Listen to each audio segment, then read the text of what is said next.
and gentlemen, without further delay, I would like to respectfully hand over the floor to Yang Berhormat Nurul Izzah Anwar.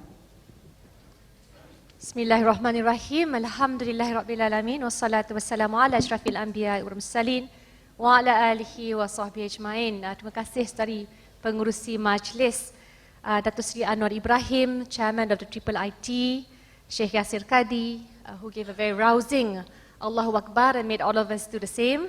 Congratulations, it's not easy in a Malaysian setting. Sheikh Omar Suleiman and of course Sheikh Nuruddin Lemu.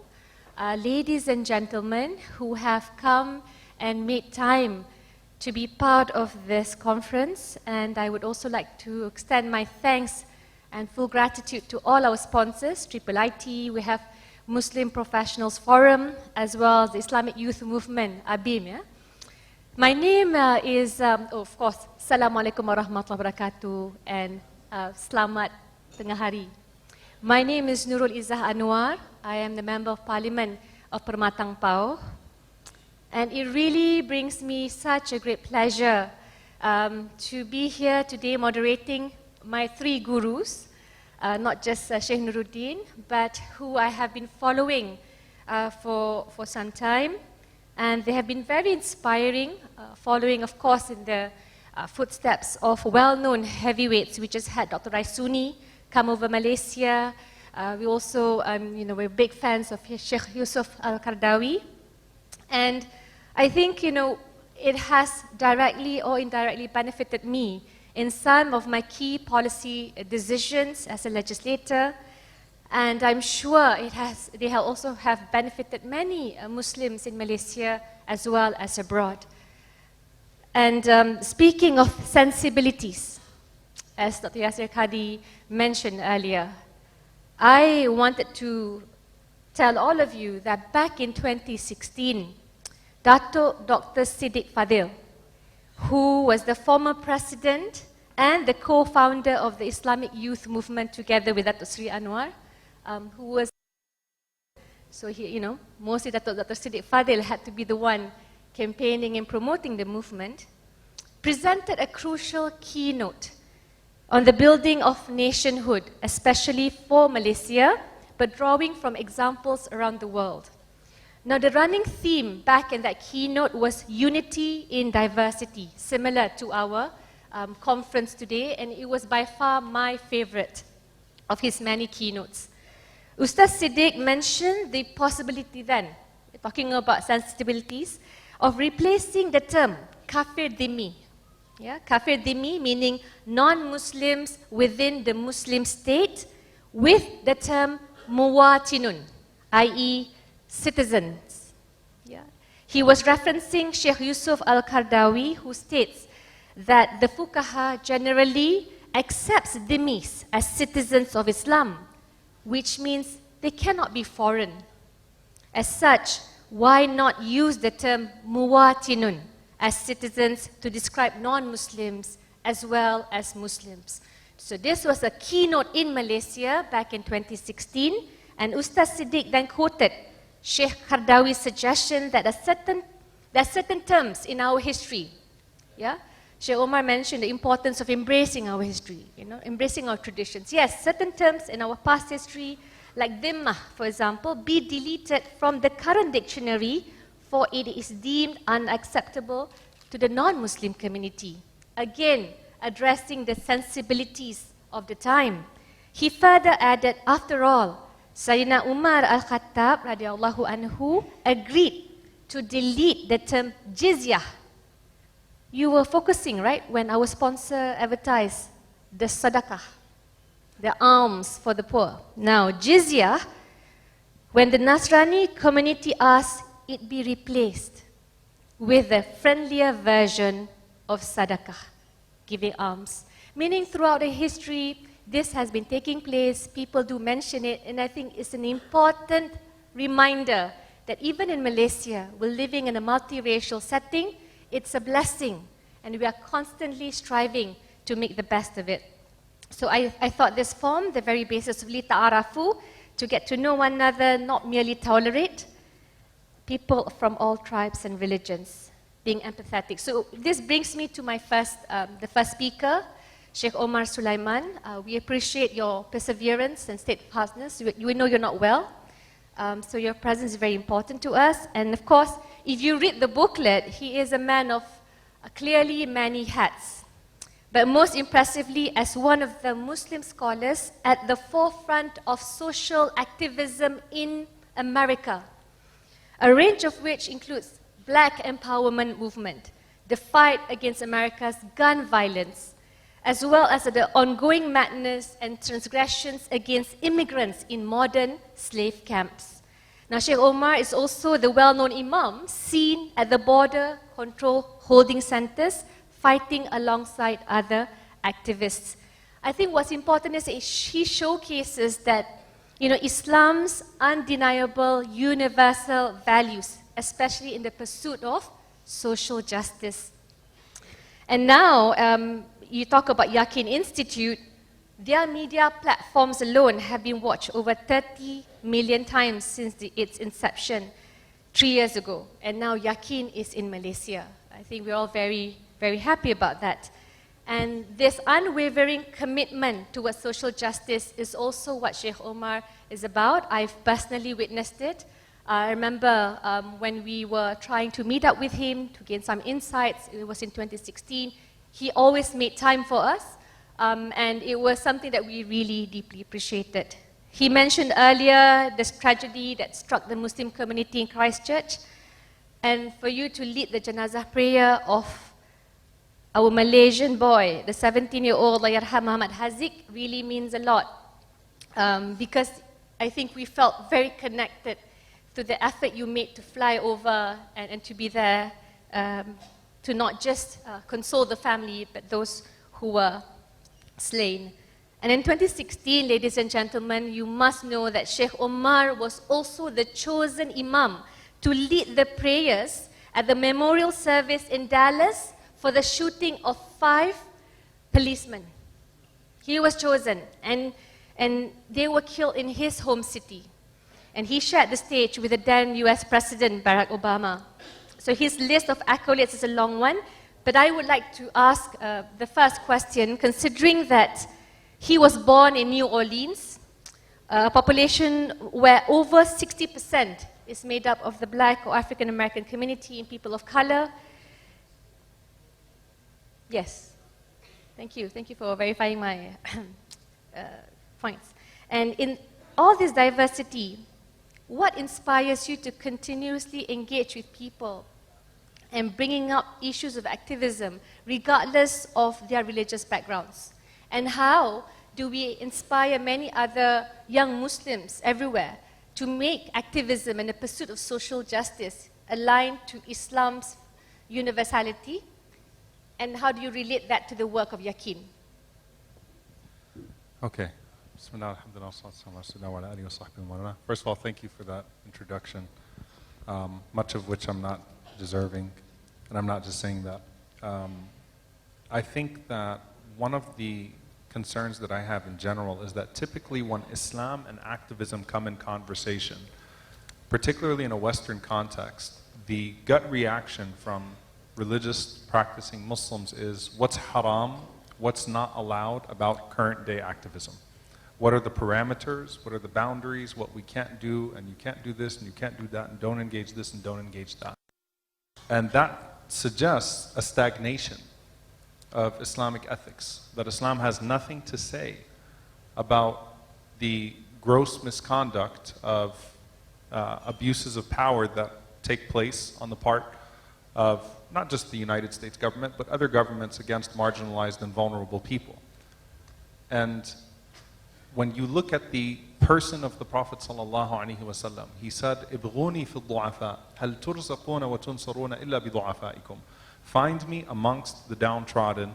Are you given support or help or victory from God except by the way that you treat your most vulnerable? He did not distinguish, as Sheikh Yasir was talking about, particularly in charity.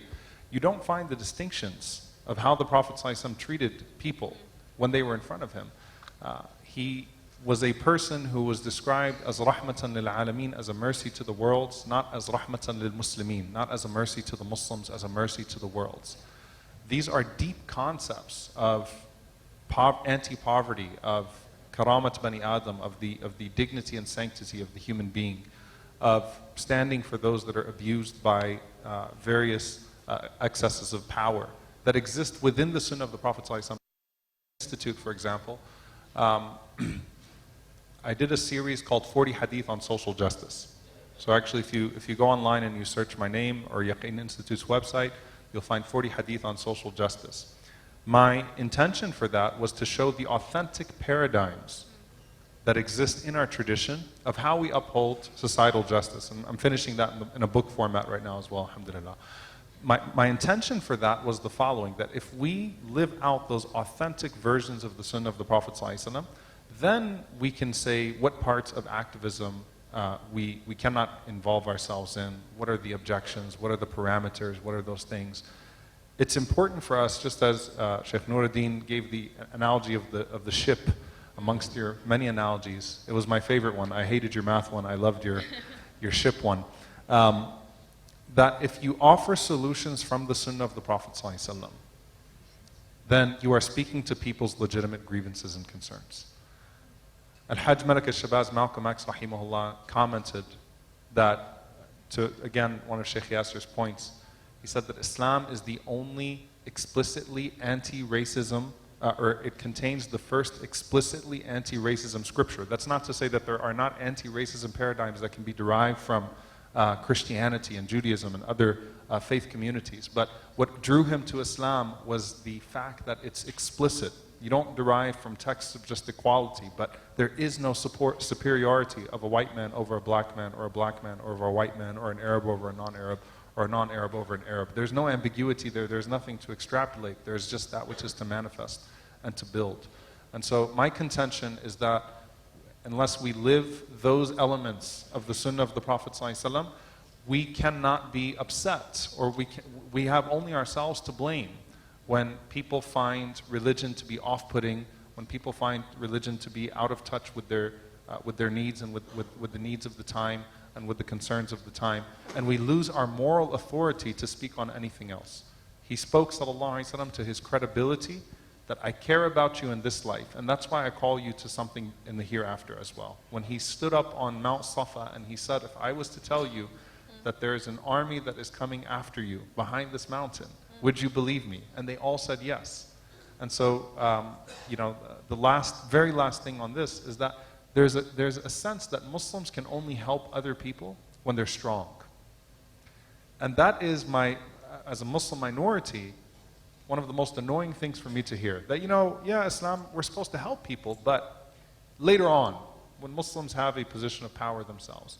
And you find a narration where a man came to Mecca who was wronged by the elites, and he asked the Prophet ﷺ or he asked the elites of Quraysh for support, and they sent him to Muhammad ﷺ, a man who's oppressed, to get his help from Abu Jahl. And when he went to the Prophet ﷺ's house, and they sent him there as a mockery, the Prophet ﷺ did not say, look, I've got bigger problems than you. That's what they call the oppression Olympics. I've got bigger problems than you. He said, no, I will go with you. He grabbed his hand and he went and demanded that man's right, even though he himself was in greater right, sallallahu alaihi wasallam. So we are vulnerable. We should help those who are vulnerable regardless, and that's how Allah helps us all. Thank you very much, Sheikh Omar. I would like to also mention that we have with us today at the conference not just the Speaker of Parliament, but also the Deputy Defence Minister, Waibili Chuntong. So thank you for joining us, and I guess all of you have brought all of them to come here today. Our next panelist, before I open to the public, is Sheikh Nuruddin Lemu. I wanted to mention how crucial Sheikh Nuruddin has been. He has not just conducted training in Malaysia with regards to Maqasid or Sharia intelligence, but he has also trained in 30 countries as the Director of Research and Training of the Da'wah Institute of Nigeria. Sheikh Nuruddin has been at the forefront in addressing the scourge of Boko Haram. So we're speaking about a person who has been on the ground, and as you can see and hear just now, the presentation that he has provided is so crucial, especially in training jurists, ulamas, imams in various mosques. That's the center of the community. I think one of the key reminders that Sheikh Nuruddin mentioned to me is how the mosque should be operating as a hub for the community. And that stayed with me, Sheikh Nuruddin, until the time we had obtained the approval of the Penang Mufti to implement the methadone in mosque program for heroin addicts, which is taking place, inshallah, this year in Pulau Pinang. Again, because I think those reminders, and of course, as you can see earlier, it really is deeply steeped in an understanding if you want to change how people understand religion, especially Islam, then you have to, of course, reach the influencers. Now, I wanted to read Sheikh Nuruddin, because he did training for even leaders in my organization. I wanted to read one of the introductory words from the Grand Qadhi, the retired Grand Qadhi of the Niger State Sharia Court of Appeal, Sheikh Nuruddin's father, Dr. Sheikh Ahmad Lemu. Young Muslims should know, therefore, that the work of a jurist is more like that of a doctor than a mathematics professor. So the qualifications of a jurist make him or her different from the scholar of the Quran, mufassir, or scholar of hadith, muhaddith. So traditionally, only a faqih, mufti or mujtahid would be qualified to issue religious verdicts or fatwas, and not a muhaddith, mufassir, or anyone else. Sadly, neither Google nor YouTube identify what the specializations of online speakers and writers are. I leave it to the work of Sheikh Omar to do this later, through yakin and influencing. But my main point is, as someone who has been training and involved on the ground, dealing with the real scourge of terror, which is Boko Haram in Nigeria, what are the key challenges that you face, the key hindrances, and the lessons to be learned in every country whatsoever in dealing with fanatic extremism, especially encountering the ideologies that fuel their belief that violence is acceptable? Please, Sheikh Nuruddin.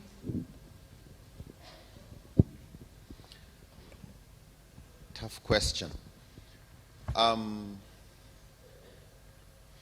I think firstly, I would say everywhere we have seen violent extremism, or what you would call heretical Muslim groups, they have usually appeared where a vacuum of relevance has been created by orthodoxy, where mainstream scholars have very often so aligned themselves with political leaders that the scholars do not correct leadership.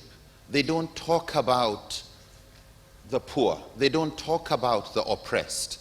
They have been given Hajj tickets, helped with their mosques, given various incentives that have unfortunately neutralized their ability to be the conscience of the community. And so when people at the lower deck of the ship can no more rely on these scholars to speak on their behalf, the Prophet ﷺ said the greatest jihad is to tell the truth to a tyrannical ruler.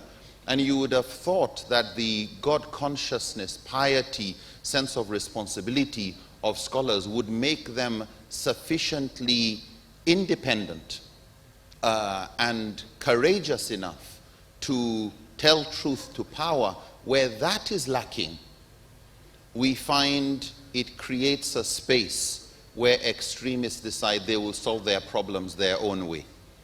One way they do that is to delegitimize mainstream scholars, to point to their alignment with power as a reason why they should not be trusted. And when that happens, you can call 150, 200 scholars to a country to counter ISIS or counter Boko Haram. The youth no more listen to you, because when they were in need, you weren't there. So I would say a lot of extremist groups are actually, in their view, trying to reform when they are not helped, and nobody cared about their needs. And so when you get a group that's not very educated, who have legitimate aspirations, but illegitimate methods, unfortunately, when you combine that with a corrupt society, third world justice systems, poorly trained security services that sometimes make a bad problem worse, it never ends as good news, unfortunately. So it's really messy. It's not easy to deal with the grievances. It's not easy to get scholars to be listened to. And so we have to start identifying who are the scholars that have been critical of government, the scholars that the government and the politicians don't like. Yeah, the ones that resonate more with the oppressed, with the next group that would be recruited into violent extremism, to identify them and get them to be the ones who counter the arguments of extremists. It's a very delicate task. It requires a lot of careful strategy, consultation with people who are closer to where the pain is felt. But I feel, just in line with what Sheikh Umar said, if we don't care about the pains of people, yeah, they'll eventually find a way to have a better future, an outlet, and unfortunately, it may sink the ship. Thank you very much, Sheikh Nuruddin. And I go to our third panelist. I think, you know, it's not just me, but many of us feel very honored to address Sheikh Yasir Qadhi. He's a giant in Islamic scholarly circles, and a classically trained scholar is also able to speak authoritatively about matters of classical theology. I was also trained as an engineer, and just to make sure your generalization on engineers is justified, in the Sufan Group report of 2016, they found that the number of foreign fighters flying to Syria, the Daesh, the least, of course, came from Indonesia.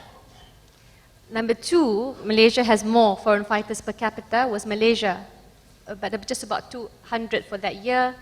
Certainly not as many as the ones experienced in, just 100 Muslims, majority Malaysia, flying to the Daesh in 2016. Yeah? But surprisingly, they found some engineers to be in the grouping. Not all, but I think because they felt that they were lacking in Islamic knowledge, and of course we haven't made Sharia intelligence available everywhere. Yeah? But the point is, sometimes that vacuum, it speaks to what Sheikh Nuruddin earlier mentioned. But I was also struck by one of your lectures, because when you talk about influence, one of the key things that people are influenced with is the fact that ISIS, they come up with 9.3 billion tweets, yeah, representing all tweets generated in the Arabic language in 2015. So, I mean, their prowess and control and command over the social media is astounding. So that's why I was really struck by your 2016 lecture. You gave a lot of brilliant lectures, of course, but back then it was the life of Ali radiallahu anhu, which you mentioned earlier. And you asked a very controversial question. Yeah? As we face the murderous scourge of ISIS and Al-Qaeda, of course, as you mentioned, you know, knowing there are grievances, etc., but still, you know, extremist and unacceptable, you asked, well, we know them today to be ISIS or Al-Qaeda. So who were the original? And I felt that that was really important because it places in context that the forms of extremism we see today in the guise of Al-Qaeda and ISIS is not a modern conception. Even during the time of the Prophet, and most notably his Sahabat, Ali bin Abi Talib, radiallahu anhu, there was extreme fanatics. Yeah, and one of them, of course, in the pursuit of monetary gains, insulted the Prophet ﷺ and exclaimed by calling him just by his name. Yeah, that's what you said, and exclaimed that our beloved Prophet was unfair because the ghanimah, the money that he got, wasn't sufficient. And of course, that brought about the whole background of the Khawarijs or Hajirites, as you said. Those who basically left Ali arrogantly.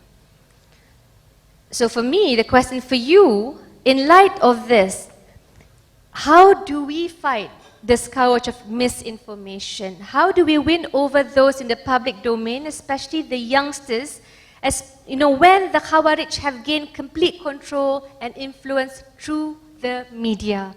People around the world are coming across their material. I met one 14-year-old. She attended my public lectures, but she also was en route flying to Syria.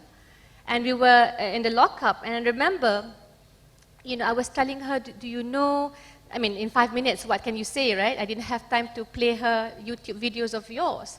But the point is, if a 14-year-old Malaysian girl is susceptible to that, you know, we just need to do more. So what would be your suggestions of effective measures for young people exposed in the social media scene to manage the challenges?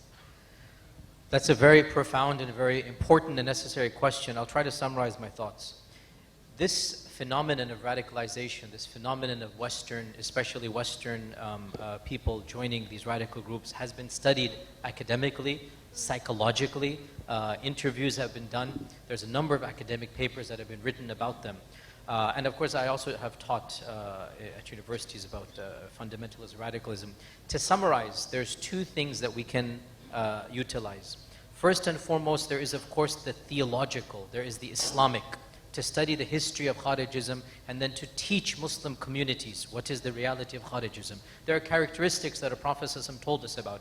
Arrogance towards religious scholarship, like the man came to the Prophet ﷺ himself and dismissed him. The Prophet ﷺ said they have foolish dreams, and we see this in the radical groups. They are all young, Hudathaw al-Asnad, generally speaking. 19, 20, 25-year-olds were the ones. Rarely you found 40, 50, but the general norm, they're young, they're naive, they're foolish. The Prophet ﷺ said, their speech is sweet, but their actions are deadly. So they have slogans that are really good. They have slogans that mesmerize, but then they're going and killing innocent people, right? So their speech might be enticing, but then their actions are deadly. So these are characteristics we need to keep on teaching and preaching to our fellow Muslims. But there's another level as well, and that level is, I think Sheikh Nuruddin referred to this, and this was really awkward for me as an American cleric, especially, you know, in the early 2000s when ISIS was on the rise, Al-Qaeda was still around, Bin Laden was around, where there was a New York Times article about me, you can read it, a cover time story about me. It was called Why Yasir Qadhi Wants to Talk About Jihad. My point was, in order to counter these radicals, we need to understand that some of their grievances are legitimate, some of them. We need to, it's like the pressure build, you know, the pressure cooker. You need to allow that pressure out. If you try to stop that legitimate pressure, you're literally cooking a time bomb. And it's an awkward question as an American, because I'm not anti-American. I love my country. I was born and raised in my country. But question arises, as an American, can we not point out that our foreign policy is a direct cause for some of that radicalization? Can we not point out that invading lands and bombing people is going to generate some blowback? So how do you navigate through this awkward, I'm not sympathizing at all with the radicals, but I do not sympathize with my own country's foreign policy as well, right? Now to point that out, you are painted as a fifth column. You are painted as a sympathizer to the radicals. And so there is this binary, and unfortunately our president of the past began this when he said, you're either with us or against us. No, this binary is wrong. And we need to speak out as patriotic citizens, as loyal citizens. Look, we disagree with our own foreign policy, and there will be blowback. When you're going to bomb people and invade lands, what else is going to happen? Now, if you're going to have clerics that can't even say that, which is, as Sheikh Nuruddin was talking about, the official clerics. If you're going to have clerics who cannot even criticize, the only people that are speaking the truth are the radicals, right? As our Prophet ﷺ said, they have sweet slogans. The only people saying those slogans are the radicals. Then what's going to happen? Their message will not appear radical. Their message will appear just. So one of the solutions is this awkward reality of recognizing that some of their grievances are politically legitimate. In fact, the #1 cause of radicalism is not Islamic theology, it is politics. Iraq is the classic example. In the history of Iraq, 2,000 years, there had never been a suicide bombing up until 2004 when the Americans invaded. Coincidence? The Quran has been there, the Sunnah has been there, the Sharia has been there. The Abbasid Caliphate was based in Baghdad. There was never a suicide killer or attacker in the history of the Abbasid Caliphate. It's not Islamic texts that are directly causing radicalism. It's one aspect. It's a misinterpretation. Fact of the matter is, good religion brings out the best in people, but bad religion brings out the worst in people. But it needs a context from within which it can come. So to summarize, to counter this message, you need a two-pronged attack. #1 is religious, but that's only going to be half effective. It's not going to be fully effective. Religious education is necessary, and inshallah us clerics are doing that. But there must also be a political mechanism. What do you expect people to do that are being bombed? What do you expect people to do that are being treated unjustly? If nobody is going to speak out for the oppressed other than the radicals, then their message will become mainstream. So there must be a political solution as well. Thank you very much, Sheikh Yasir. And now I come to your voted questions on Slido, for those of you who have participated. Now, #1 question is very explosive. I hope Sheikh Omar is ready. Yeah? Okay. I have to be transparent. So in the question that was mentioned, specifically asking Sheikh Omar, how do Islamic groups manage the support of other groups whose ideology contradicts Islam, example LGBT, but may have common goals?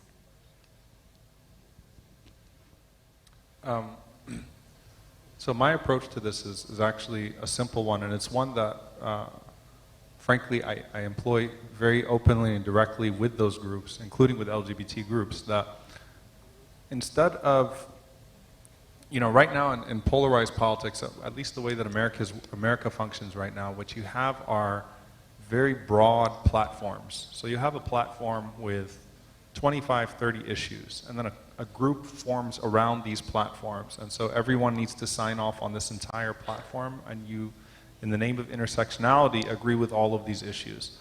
I propose a different type of politics, which is choose specific issues and then broaden the coalition. So smaller platforms, bigger coalitions, not bigger platforms and smaller coalitions, which is contributing to the polarization. I think that we need to be, we shouldn't be disagreeable or hateful with anybody. That's not our ethos, that's not our mojo, that's not how we treat people. The basics of treating everyone with dignity, that's there. But as far as what things that we can advocate for, what we can work for, what we can unite upon, we take issues that we agree upon and we work together on those specific issues. And that's not just true for one community, that's true for all communities. So I don't want to even single out the LGBT community in that regard. Clearly there are red lines for us theologically, but at the same time, that doesn't mean we can't work together on the things that we do agree upon. And in the process of that, we usher in, hopefully, a more harmonious way of living and coexisting in general in the United States. And I say that, by the way, even though I am typically on the left politically on political issues, because that's the approach that I've taken, I have been able to work with people that are center-right, that have not gone to the crazy alt-right, Donald Trump, insanity that has pulled people in that direction. Particularly in the faith community, there are people that are, that are not leftists, that are center-right within the United States, and I've formulated faith coalitions with them. We've worked together on issues. We should work together on issues. We find areas of common ground and formulate coalitions on the basis of those areas of common ground, and then learn how to navigate and negotiate our differences with civility and harmony in the public space when we can't agree upon certain things. Thank you, Sheikh Omar. And the next question I will ask Sheikh Nuruddin is the failure in knowledge and education. These were cited as the main causes of the Ummah's current difficulties.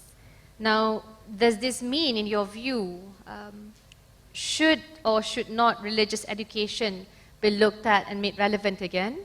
And how important is it, especially when you talk to parents in various cities in Malaysia? There's always that issue: which school do you send your children, and how much of Islamic and religious education content should be in it? So perhaps your comments to this question.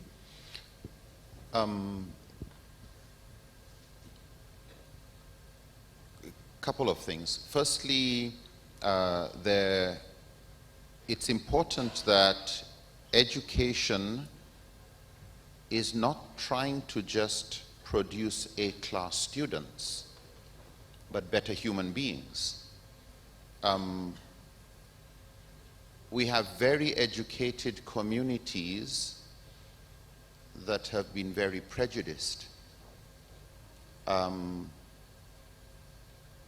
During the Holocaust, Sheikh Yasir Qadhi was mentioning, that was not carried out by uneducated people. That wasn't carried out by people who weren't scientists and economists.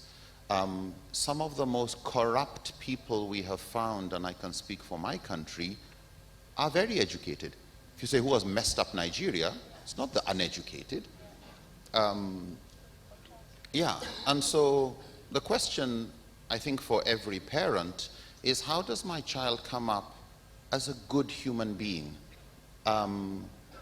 with a spiritual legacy that I'm comfortable with the kind of character that we try to emulate as we see in the life of the Prophet Muhammad, peace be upon him. And so the question of quality education, I think, is something that every religious individual, whether Muslim, Christian, Buddhist, Jew, anybody, would be concerned about. When it comes to, however, what we see, and I can't speak for Malaysia because of my limited knowledge of what happens there, but I can say, at least for Nigeria, probably the same in many other places. Even in the sciences, it takes usually around 5 years for developments in society that need students to be trained in to get into the curriculum. In other words, when there's an issue and we say, okay, there's a new piece of technology, there's a new discovery we've made in chemistry or physics that the curriculum has to change, it's usually about 5 years later that the professors and everybody and ministry have agreed, and then it gets into curriculum. I happened to be on a board that was to review, actually to develop a curriculum for a new university in Nigeria, and we decided, okay, let's see the existing curricula of about 5 other universities. We have lived with Boko Haram and that challenge for over 10 years, and nothing in the curriculum of any of these universities had anything to do with preparing the teachers, this is a university, for countering violent extremism. We have had interfaith tensions, violence in Nigeria. There was nothing in peace building in the curriculum that was preparing students to be peace builders. I mean, sulhu, peace building, just similar to what Sheikh Umar was saying. When the Prophet did this treaty of Hudaybiyah, this was a treaty with mushrikun, with idol worshippers. You don't allow their idol worshipping to get into the way of a more peaceful society, which is best for all. And so what we find is, from UNICEF to the Ministry of Education, they seem to be more interested in better English, better maths, better chemistry, but nobody seems to be very concerned about better human beings. And so I think in the religious curriculum, what we find is it's nearly Stone Age. And if you look at the speed at which things are changing, you would actually say this is nearly prehistoric.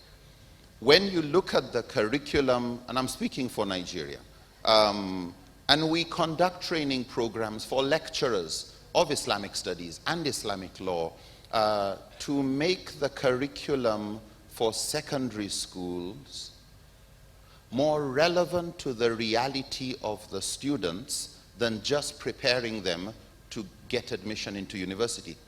And so I think one way forward, which I think Yaqeen Institute is doing quite well, we do something on our own scale in Nigeria, is to conduct surveys to find out what are the challenges that young people are facing, so that education doesn't just become supply-led of what do we want to teach you, but demand-led too. What are those things you want to know?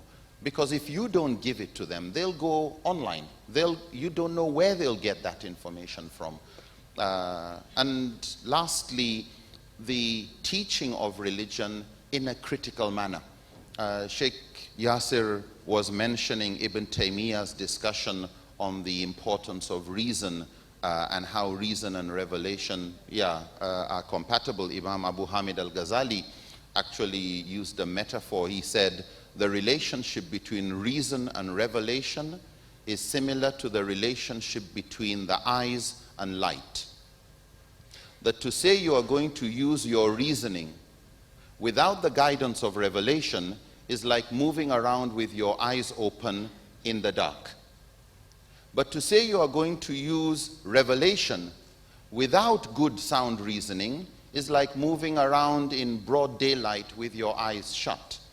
You will find the furniture with your shin. So I think it's important to teach young people to think more critically about Islam, about life, and that's becoming even more important as we have a very rapidly changing society. Allahu Alam. Thank you very much, Nuruddin. That's a very good answer. Now, the question I have to ask Dr. Sheikh Yasir Qadhi is with regards to Islamophobia. One of the persons sent, while I agree with Islamophobia being our current problem, isn't the main issue the lack of understanding and practice of Islam beyond the formal ibadah? As such, what would you recommend the role of a Muslim politician be in facing the leader of Islamophobia? I think that's a very profound question which has already proposed its answer within the question, that isn't one of the main causes of Islamophobia we ourselves as Muslims not doing our job properly. And in fact, this is something very true. It is true that some of Islamophobia is based upon bigotry and racism, but we have to ask ourselves, again, before we point fingers at others, what have we done? If you look at the seerah of the Prophet ﷺ, the first 40 years, he was not preaching a new kalima. He was not preaching a new theology. He was not preaching a new faith. What was he doing? Most Muslims, they skim over those 40 years. They begin the seerah with Ghar Hira and Iqra bismi rabbika alladhi khalaq. But if you think about it, the Prophet ﷺ was 40 years not yet appointed to be a prophet, 23 years a prophet. What were those 40 years for? Do you think that it was just a waste? Do you think that Allah didn't have a divine plan? Those 40 years laid the foundations for his credibility for the next 23. What was he doing for those 40 years? Remember when he came back from Ghar Hira, his wife Khadija consoled him. What did she say? No, by Allah, you will never be misled astray. Why? Look at her list, look at her description. What she said is the CV, is the resume of the Prophet ﷺ. You are good to your family. You feed the hungry. You shelter those who have no shelter. You give clothes to those who don't have any clothes. You're merciful to the wayfarer. And you help in every good cause. The last one was just an open free-for-all. Any good thing, you're at the forefront. The first revelation after the kalima was not to pray to Allah 5 times a day.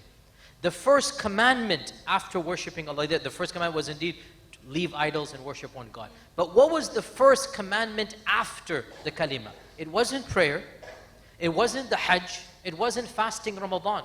It was وَيُطْعِمُونَ الطَّعَامَ عَلَى حُبِّهِ مِسْكِينًا وَيَتِيمًا وَأَسِيرًا إِنَّمَا نُطْعِمُكُمْ لِوَجْهِ اللَّهِ لَا نُرِيدُ مِنكُمْ جَزَاءً وَلَا شُكُورًا. The believers are those who give their food even though they need it, to the poor, the beggar, the wayfarer, the prisoner of war. And they say to them, we are giving you food, not because we want your thanks, we want our Lord to reward us. Of the earliest of revelations, أَرَأَيْتَ الَّذِي يُكَذِّبُ بِالدِّينِ. Have you not seen the one who rejects the Day of Judgment and rejects religion? Why does he reject religion? What is the characteristic of the one who rejects religion? فَذَلِكَ الَّذِي يَدُعُّ الْيَتِيمِ وَلَا يَحُضُّ عَلَى طَعَامِ الْمِسْكِينِ. He is the one who is unkind to the orphan and does not encourage the giving of food to the hungry. Notice, orphan and hungry, feeding food, giving shelter. Unfortunately, for all too many of us, Islam has become rituals, rituals, rituals. Now, I'm not dismissing that. Rituals are a part of Islam, but it is one part of Islam. When our Prophet ﷺ migrated to Medina, what was the first advice he gave? It is recorded in the hadith of Abdullah bin Salam, the rabbi of Medina. The rabbi of Medina welcomed the Prophet ﷺ to Medina, and he said, I heard his first lecture. What was the first lecture? 4 phrases. O mankind, ayyuhan nas, spread peace, afshu salam, spread the greetings of salam. Number 2, at'imu ta'am, feed the hungry. Number 3, be good to your family. Number 4, pray when everybody is asleep. Rituals is 1 out of 4, and it's the end, by the way, the very end. Number 1, spread salam and peace. Number 2, feed the hungry.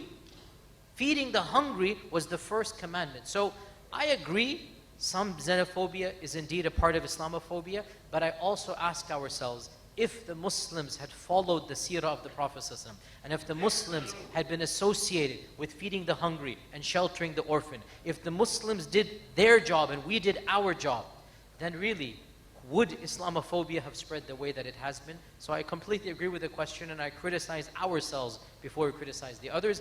Let us live up to the mercy and the compassion of our Prophet ﷺ. Let us do what he did, and then inshaAllah ta'ala, that is going to be one of the primary ways to battle Islamophobia.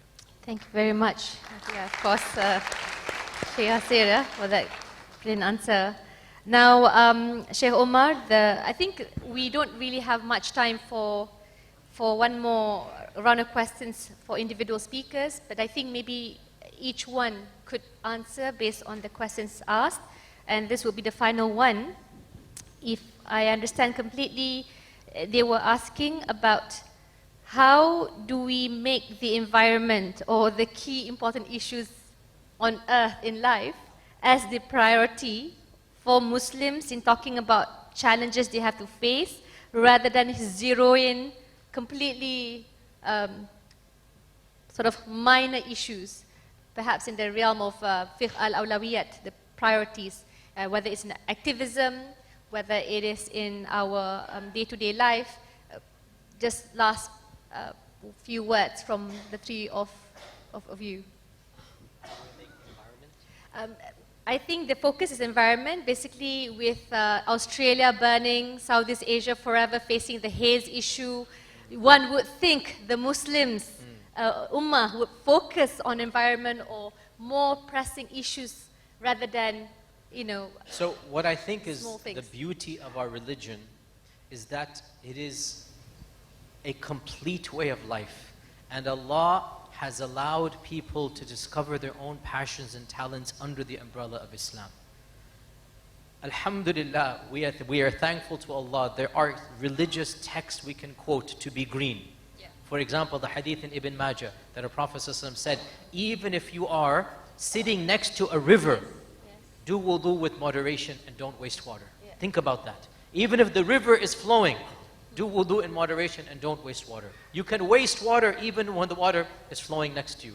And the Quranic ayah, هُوَ الَّذِي جَعَلَكُمْ خَلَائِفَ فِي الْأَرْضِ. He is the one that has made you custodians of this earth. We are custodians of this earth. Allah will ask us. And about animal rights, our Prophet ﷺ has over 20 ahadith about animal rights. That a camel, of course we consider this a miracle, a camel came and started speaking in its language. The Prophet ﷺ consoled the camel, hugged it, and then said, where is the owner of this camel? It has complained that you are malnourishing it, not feeding it and beating it. Then he said, fear Allah with regards to these animals that cannot talk. Allah will ask you about them. This hadith is in Bukhari. Fear Allah. These animals cannot ask you. Allah will ask you about them. My point is as follows. Perhaps in today's lecture we didn't mention environment and being green and conscious, okay, but that's because we have our own Understood. fortes and niches and specialities. Those of you who are interested in the environment, discover Islamic texts and what our scholars have written, and there's plenty, and go forth and preach and teach the people. Alhamdulillah, our religion is diverse enough. Not everybody can do everything, but each one of you can do something. So understand, Allah has given us different passions, different talents, different fortes. Let everybody discover their passion and talent, and then try their best to better society. I agree, I fall short of not always mentioning green issues and environmental issues. I agree, and definitely needs to be done. But at the same time, the world is open, and the podium is open for anybody. So, bottom line, and I said this yesterday in our meeting that we had, the Sahaba, the companions, were not all the same wavelength. There were those who were warriors, there were those who were scholars, there were those who were financiers, there were those who were poets. The Prophet ﷺ cultivated, that's what a real leader does. He cultivated everyone's talent, and he put them on the spotlight when they deserve to go.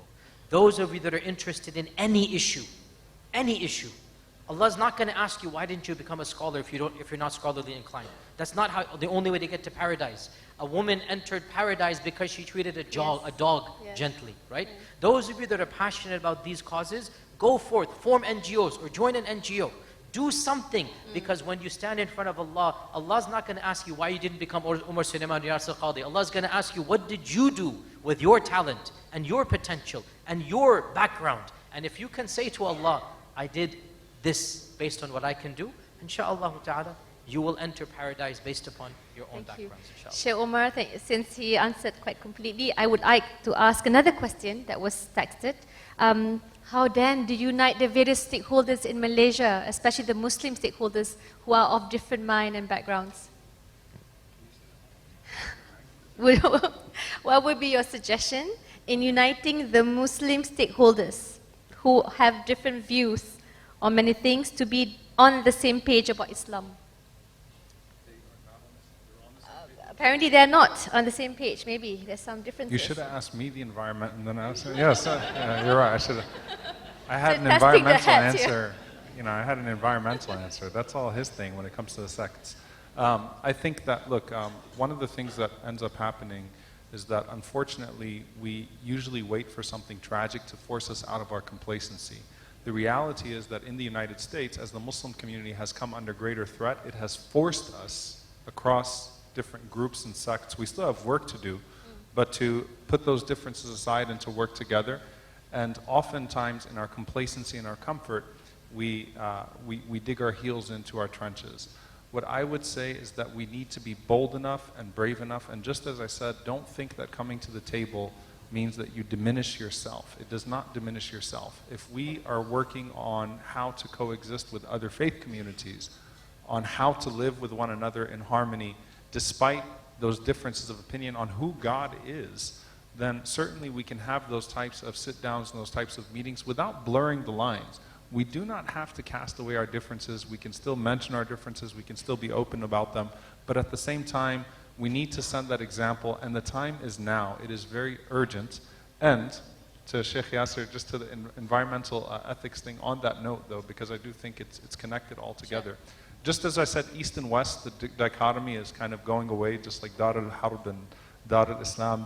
I think the East and West is also going away. Climate change is one of those examples, which is a global issue. And Allah said, ظهر الفساد في البر والبحر, that corruption has appeared on the land and on the seas because of what man's hands have earned. And this is one of those issues that's going to force people around the world and communities to come together to literally deal with something that is threatening our very existence. And so I think that we need to preempt that in all of our different affairs. Don't always wait for someone to force you to be together. If there was a tragedy that befell all Muslims in this country, then you would not care when you're under that persecution about whether or not that person next to you belongs to the same madhab or not. You're going to help that person, support that person, work with that person.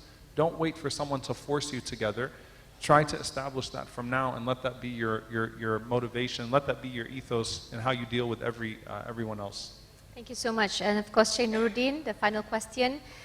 We know that Boko Haram and different extremists, just a small group of fanatics, but wield a huge influence. They'd like you to share in terms of what Nigeria is planning with regards to the entire premise of Sharia intelligence. You've been training, of course, but we hear that even in Nigeria, facing Boko Haram for 10 years, there's a vision that is trying, that everyone's trying to go towards. So maybe you can share that with all of us as a closing. Thank you. There's actually, we call it, there's a Vision 2025 and a Vision 2030 of the Da'wah Institute of Nigeria Islamic Education Trust, and we're working with other organizations to get full buy-in, even if that vision has to be modified slightly. Vision 2025 is to make Niger State the most Sharia intelligent state in Nigeria, and Vision 2030 is to make Nigeria a center of excellence in the same subject area of Usulul Fiqh, Qawaid, Maqasid. The idea is really, with, I've forgotten that Ray Kroc, the guy who started Coca-Cola, his vision was everyone in the world should just taste Coke, just taste. Do you like it, do you not like it? That's not his own. Yeah, just taste Coke. That was his own. For us, just taste Usul, Qawaid, Maqasid. Just taste it. Usually that generates the curiosity to go beyond the taste. And what we think that would do is, from the side of the scholars, it would help them appreciate that unity is not uniformity, and difference of opinion is not disunity. In movies, you need alien attack on humanity to unite humanity. We don't need, we've got enough poverty to be united. There's so much. And one project that we're trying to tie up with that is with imams and religious leaders and community leaders is something we get from the hospitality industry. And we would discuss, and I think we had this discussion some time ago, what would be the difference, or what is the difference between a 5-star hotel and a 2-star hotel? And it would be the kind of services, the cleanliness, the courtesy, just service in particular. The question then would be, what would be the difference between a 5-star mosque and a 2-star mosque? Would it be structure? If we said the Prophet's mosque was actually the best, and that's 5-star, then it's not structure. We would want to see about cleanliness. We would want to see what services the community gets from the mosques. Are we able to help poor people? Are we able to help build interfaith relations? We look at all the Prophet did in his mosque. Can the mosque be a source of rahmah, of compassion to the community? Can it be something that everybody sees as a blessing to the community? And I think if communities can get together and ask themselves, what are our local problems? So think locally, but act locally. Yes, think globally too. From planting trees, there's an environmentalist spot in me too, unfortunately. No, unfortunately, alhamdulillah. Yeah, I'm with the Nigerian Environmental Society and all of that. Yeah. And this issue, the Prophet ﷺ said, if the day of judgment was to come upon you when you were about to plant a tree, go ahead and plant it. There must be a reason why God revealed the story of Noah, who was really probably the first environmentalist protecting biodiversity. You can't save humanity, save other creatures. Thank you. Okay, thank you. So please join me in thanking our wonderful scholars. And I'm sorry to the organizers, we exceeded the time limit. But again, thank you very much for coming here and sharing with all of us your wonderful insights. Assalamu alaikum warahmatullahi wabarakatuh.